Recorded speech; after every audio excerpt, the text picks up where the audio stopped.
The closing documents are signed. $800 million. And my children, the heirs to this magnificent prison, have absolutely no idea. For 20 years, I was the ghost in the machine of this grand estate. The housekeeper, the chef, the scheduler, the mother they forgot they had. This isn't just a story about money. It's about what it costs to earn respect when you can't buy it. This is the story of how I sold our family's legacy to reclaim my own. My late husband, Richard, and I built our lives from practically nothing. He was a brilliant architect with a poet's soul, and I was a history teacher with a passion for classical gardens. We were a real team. When his software company took off in a way that defied our wildest dreams, our entire world changed. And at the center of that new world was the Avalon estate. It wasn't just a house, it was a kingdom. A private peninsula on the California coast, sprawling across 300 acres of pristine shoreline and ancient redwood groves. Richard designed the main house himself, an 80,000 square foot masterpiece of glass, steel, and reclaimed timber that seemed to rise right out of the cliffside. It had its own private marina, big enough for a 150-foot yacht.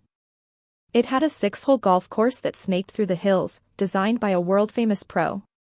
And it had Versailles-style gardens, my personal project, which took a team of 12 gardeners to maintain. To the world, it was a fortress of unimaginable wealth. To me, it was the most beautiful cage ever built. After Richard passed away 10 years ago from a sudden illness, the light and laughter of Avalon seemed to fade, but its demands only grew. The estate, and the lifestyle it enabled, became a monument to him. For our children, though, it became something else entirely, a birthright they hadn't earned and a luxury resort they never had to leave. There are 3 of them. Liam, my eldest at 34, calls himself a venture capitalist. In reality, he spends his days on our golf course, entertaining friends and making phantom investments with money from a trust fund so large he couldn't possibly drain it. He has his father's ambition but none of his work ethic. His only real ventures are into the wine cellar for another bottle of Bordeaux that costs more than a small car. Then there's Chloe, 31. Chloe isn't an influencer, a term which seems to mean she documents her own existence in excruciating detail for strangers online. Her entire life is a curated performance set against the backdrop of Avalon. She doesn't live in the house, she uses it as a content studio. Her brand is luxury, but the only thing she's ever actually produced is a constant stream of complaints. And finally, there's Ethan, my youngest at 27. Ethan is a professional student, a collector of expensive degrees from prestigious universities. He has a master's in art history, another in philosophy, and is currently working on a doctorate in Renaissance poetry. He lives in his own wing of the house, surrounded by rare books, and only emerges to inform the kitchen staff of his latest dietary whim or to ask for funding for an impromptu research trip to Florence. To them, I wasn't their mother. I was the estate manager. The chief of staff. The head housekeeper. My days were an endless blur of logistics. I managed a household staff of 50 chefs, maids, gardeners, security, maintenance. I planned the menus, approved schedules, oversaw repairs, and coordinated vendors. I was the invisible hand that kept their frictionless lives moving.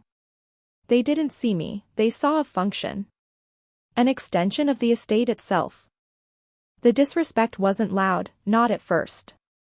It was a slow, quiet erosion of my identity. It was in the way Liam would walk past me in the morning, holding out his empty coffee cup without a word, just expecting it to be refilled. He wouldn't even break his stride or pause his phone call.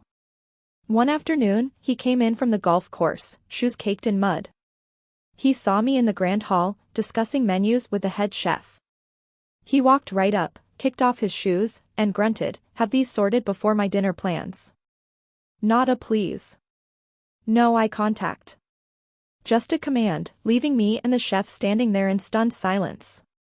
Chloe's brand of disregard was more theatrical. 2 months ago, she was planning a massive photo shoot for a champagne brand that paid her an obscene amount of money. She handed me a binder, her mood board, with exacting details, down to the specific type of Japanese orchid she wanted in every room. I spent 2 weeks sourcing them. The day of the shoot, she stormed into my office, her face a mask of fury. "These are Cymbidium orchids," she shrieked. "I specifically asked for Phalaenopsis. They have a completely different petal structure. How can you be so incompetent?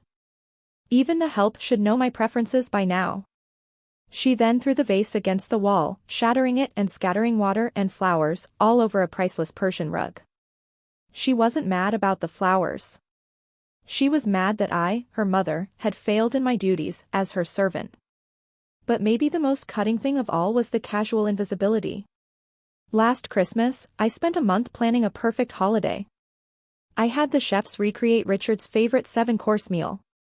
I flew in decorators from New York. I sourced thoughtful, personal gifts for each of them. On Christmas morning, they came downstairs, glanced at the presents, and immediately started talking among themselves about stocks, a missed brand deal, and the idea of spending the next Christmas in a Swiss monastery to cleanse the palate. I sat there, on a mountain of gifts, holding one for my late husband that I'd open alone later, and I was utterly, completely invisible. They talked through me, around me, but never to me. I was a ghost haunting the edges of their lives. Richard saw it coming. A few years after he passed, I found a letter from him, tucked inside his favorite copy of Meditations. He wrote about his pride in what we'd built, but also his fear. He feared he had given his children a world so cushioned they would never learn the value of anything, especially people. "They will see the house, the money, the power," he wrote. "But I worry they will never truly see you, my love. That is why I have left it all in your hands. The estate, the accounts, the final say. It is all yours. Not to control them, but to protect yourself. Never forget, you are the architect of this family, not its caretaker." I cried when I read it and put it away. I didn't understand then that it wasn't a warning, it was a permission slip. The breaking point didn't come with a bang, but with a quiet, soul-crushing whisper. It all happened at the annual gala for the Richard Ashford Foundation for the Arts and Education, an event I'd poured my heart into for 6 months. This foundation was Richard's real legacy, a multi-billion-dollar endowment for scholarships and public art. The gala was our biggest fundraiser, a massive undertaking. This year's event was a staggering success. We raised over $50 million, a new record. As the last limousines pulled away, I stood alone in the grand ballroom. My feet ached and my head pounded, but my heart was full. I felt a profound sense of accomplishment, a connection to Richard and the life of purpose we'd once shared. I did this. I had honored his memory. That's when my children found me. They strolled in, champagne flutes in hand, looking utterly bored. I smiled, expecting a "well done, Mom," or maybe even a "Dad would have been so proud." Instead, Liam swirled the champagne in his glass. "I have to say, Mother, the 96 Krug was an adequate choice, but some of my associates from the Hong Kong fund were underwhelmed. For 100,000 a plate dinner, you'd think we could do better." He said it with the detached air of a food critic. Before I could even process that, Chloe chimed in, scrolling furiously on her phone. "The lighting in the west portico was an absolute disaster," she snapped, not looking up. "Totally washed me out in all my pictures. It's a complete loss for my feed. You have to fire the lighting director. Immediately." I just stood there, speechless. My accomplishment, the millions raised for students and artists, was being reduced to a critique of wine and Instagram filters. I turned to Ethan, my quiet, intellectual son, hoping for a shred of empathy. He just shrugged, taking a final sip. "All this excitement has made me hungry," he announced to the room. "Could you have chef send the leftovers up to my wing? I have some reading to do." And then, a wave of cold clarity washed over me. It was a physical sensation, like being plunged into icy water. I looked at their 3 faces, Liam's arrogant pout, Chloe's narcissistic frown, Ethan's academic detachment, and I saw complete strangers. They weren't just ungrateful. They were fundamentally incapable of seeing beyond the glittering cage of their own egos. I tried one last time. My voice was quiet, trembling just slightly. "This was for your father. I did all of this, for him. To continue his work. Chloe finally looked up from her phone, her face a mask of mild irritation. Honestly, Mother, it's what you're good at, she said with a dismissive wave. Running parties. Organizing things. It's not like you had a real career. Then came the final blow, delivered by Liam with a chillingly casual smile. She's right, you know, he said, placing his empty glass on a nearby table for an unseen servant to collect. Dad built all of this so you'd have something to keep you busy. A hobby. A hobby. My life's work. My marriage. My role as their mother. My stewardship of their father's legacy. All of it, reduced to a hobby. A little project to keep the old lady occupied. In that moment, something inside me didn't just break, it hardened. The grief I had carried for my children's lost character turned to steel. The love I had so freely given curdled into cold, hard resolve. Richard's letter echoed in my mind, to protect yourself, I wasn't just a housekeeper in their eyes. I was an inanimate object. A feature of the house, like the plumbing or the electricity. Useful, necessary, but utterly without a soul. I gave them a small, tight smile. You're right, I said, my voice eerily calm. I should focus more on my hobbies. I turned and walked away, leaving them standing there, completely oblivious. They had just declared war. And they had no idea that I was the only one with any ammunition. The decision was made. I was going to sell their world right out from under them. The morning after the gala, I woke up with a clarity I hadn't felt in a decade. The fog of grief and obligation had lifted, replaced by a singular, sharp purpose. I wasn't destroying a family, I was performing a demolition on a toxic structure to save its foundation, me. My first move was to buy a burner phone and a new laptop, paid for in cash at a big box store an hour away. I set up an anonymous email address and turned a small, forgotten study at the far end of the library into my war room. I knew that selling the Avalon estate couldn't be done through normal channels. A property of this magnitude would attract a media circus. I didn't want a bidding war, I wanted a surgical strike. After a week of research into the world of off-market, ultra-high net worth real estate, I found a boutique firm in New York known for its absolute discretion. They didn't have a website. They had a reputation. They were perfect. My first call to the senior partner, a Mr. Sterling, was tense. The Avalon estate is not on the market, he said, his voice smooth as silk. It is now, I replied. Are you the sole, unencumbered owner of the property, he asked, a hint of skepticism in his tone. I am, I confirmed. My late husband was a brilliant man, but he was no fool. The deed, the controlling shares of the holding company, it's all in my name. Undisputed. This was the key. Richard, in his wisdom, had built an ironclad fortress around me. He left the children their trust funds, of course, vast sums of money. But the estate, the primary asset, the very ground they walked on, was mine and mine alone. It was a power they never knew I had, because they had never bothered to ask. Mr. Sterling agreed to represent me. The plan was simple, find a single, all-cash buyer who valued privacy above all else. Within a week, he had a candidate, a reclusive tech billionaire who wanted to disappear from the world. He'd seen the estate years ago and coveted it ever since. He didn't need another look. He made an offer of $800 million, all cash, with a 30-day close. Those 30 days were the most surreal of my life. By day, I was still the head housekeeper, fielding their endless demands. Chloe decided she needed the entire south wing repainted in a specific shade of eggshell. Liam demanded I organize a heli-skiing trip to Alaska for his associates. Ethan submitted a formal request for the library to acquire a first-edition copy of Dante's Inferno, a book that would cost upwards of $2 million. With every fresh demand, my resolve hardened. They were hammering the nails into their own coffins. While they were busy demanding new luxuries, I was on my burner phone with lawyers, orchestrating the sale that would strip them of everything. There were close calls. One afternoon, Chloe burst into the library while I was on a video call with Mr. Sterling. I slammed the laptop shut just in time, pretending to be asleep. She scoffed, took a picture of me for her hilarious social media story about boomer naps, and left. My heart pounded for an hour. During this time, I began my own quiet extraction. I walked the halls, not as a manager, but as a historian cataloging a dying civilization.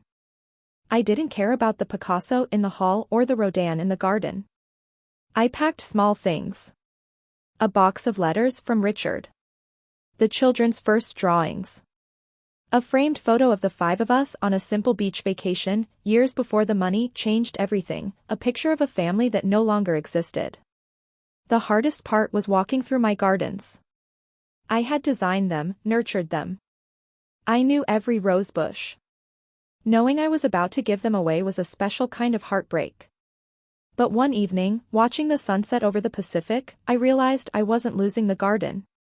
The beauty, the peace, the memory of creating it, that was mine to keep. The land was just dirt and rock. I was finally separating the memories from the property. The day before the closing, I did one last thing. I met with my lawyers to draw up papers exercising my power as sole trustee of my children's trusts. I had absolute discretion over all disbursements, a weapon I had never brandished. Until now. The terms stated the funds were to support them, so long as they demonstrated responsibility and sound judgment. By my estimation, they had failed to meet that criteria for a very, very long time. I was freezing their accounts. The contracts were signed electronically at 9 a.m. on a Tuesday. The money was transferred. It was done. I was free. Now, all that was left was to tell the prisoners their gilded cage had a new warden.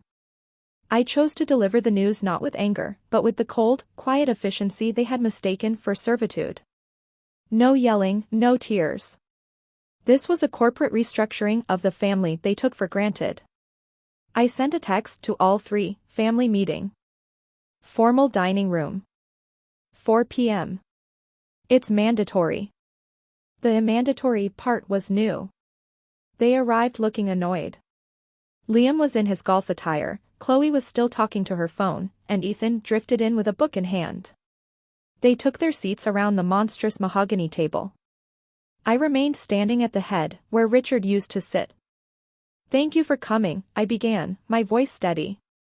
"I have called you here to inform you of a significant change in our family's residential and financial situation." Liam sighed. "Mother, if the staff is demanding another raise, just give it to them."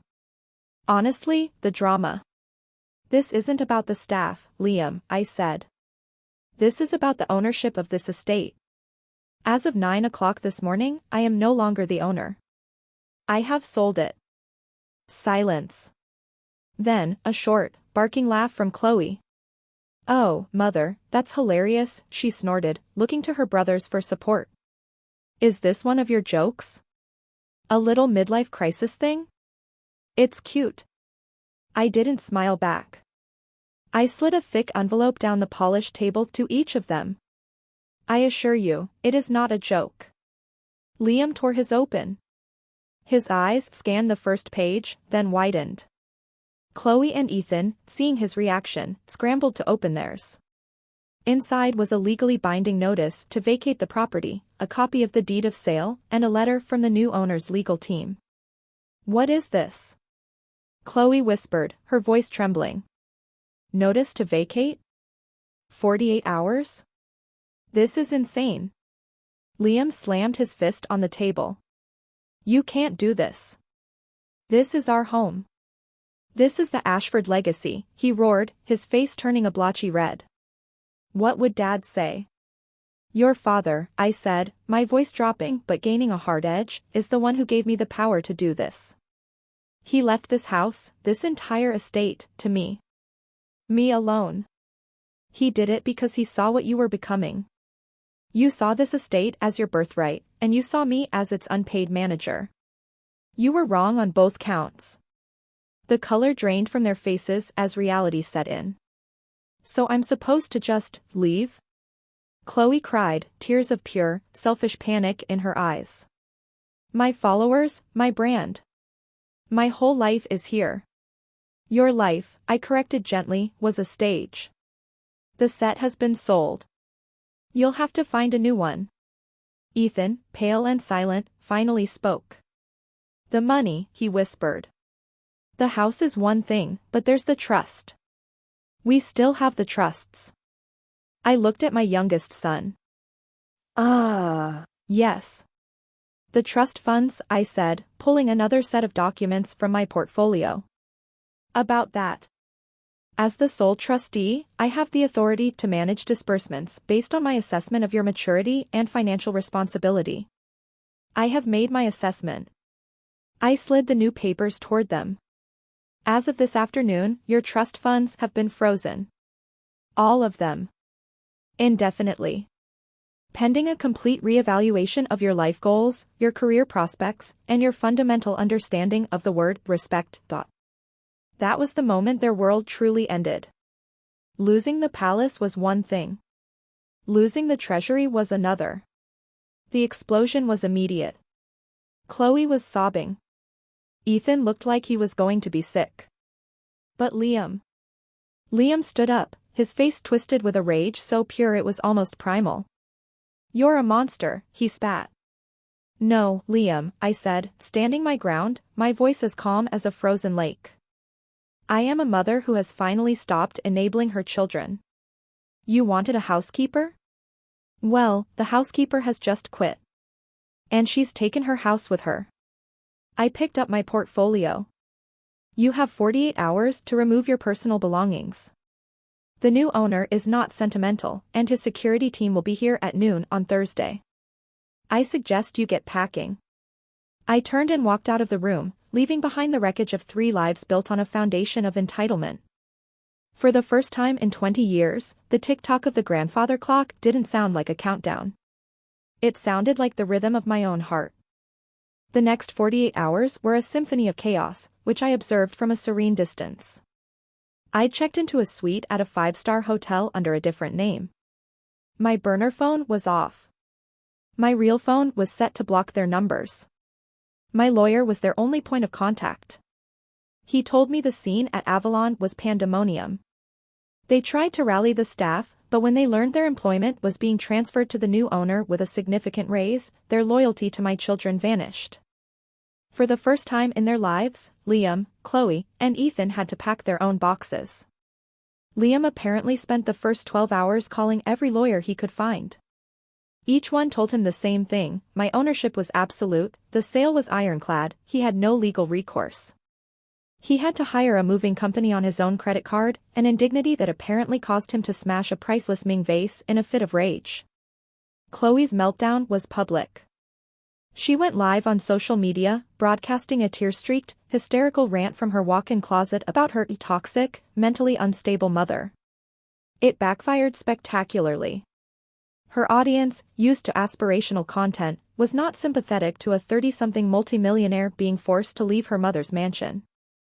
Get a job, was the most common refrain. Her brand crumbled in a single afternoon. Ethan, true to form, retreated.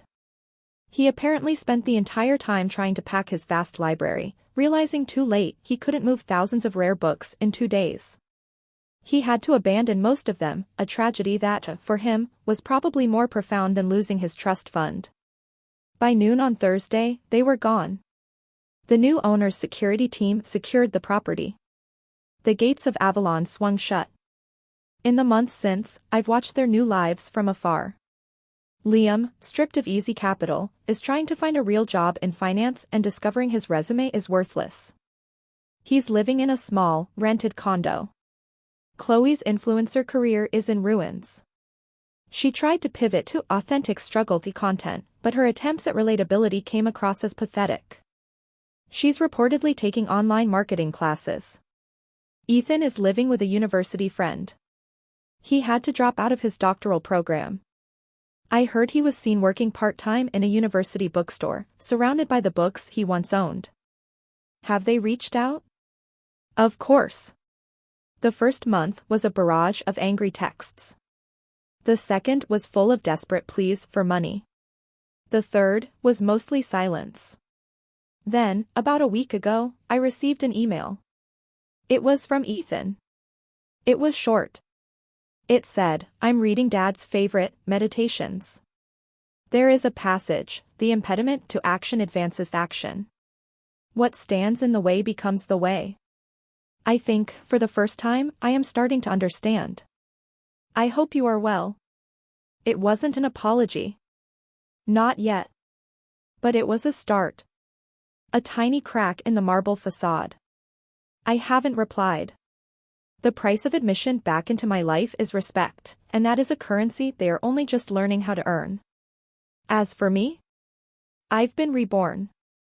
I sold the penthouse in the city and now live in a beautiful, light-filled home in Carmel, overlooking the ocean.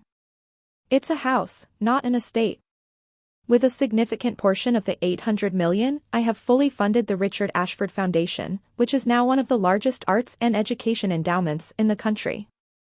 I sit on the board, reading applications from brilliant, deserving students who have nothing but talent and a dream, giving them the chances my own children took for granted. I travel. I've been to the Prado, the Uffizi, the quiet temples of Kyoto. My life is smaller now, and infinitely larger. I sometimes miss the family I thought we could be, but I am at peace. My life is finally, blessedly, my own. Selling that house wasn't an act of revenge, it was an act of liberation. It was the ultimate act of housekeeping. I finally cleared out the clutter that was preventing me from truly living. I had to tear down a gilded cage to remember how to fly. The greatest lesson I hope my children learn has nothing to do with the value of a dollar. It's about the value of a person. A lesson they are now learning the hard way. I don't regret my decision. I regret that it came to that. But now, when I wake up in the morning, the only person's schedule I have to manage is my own. And it is a wonderful, liberating freedom. The house is gone, but I have finally come home to myself.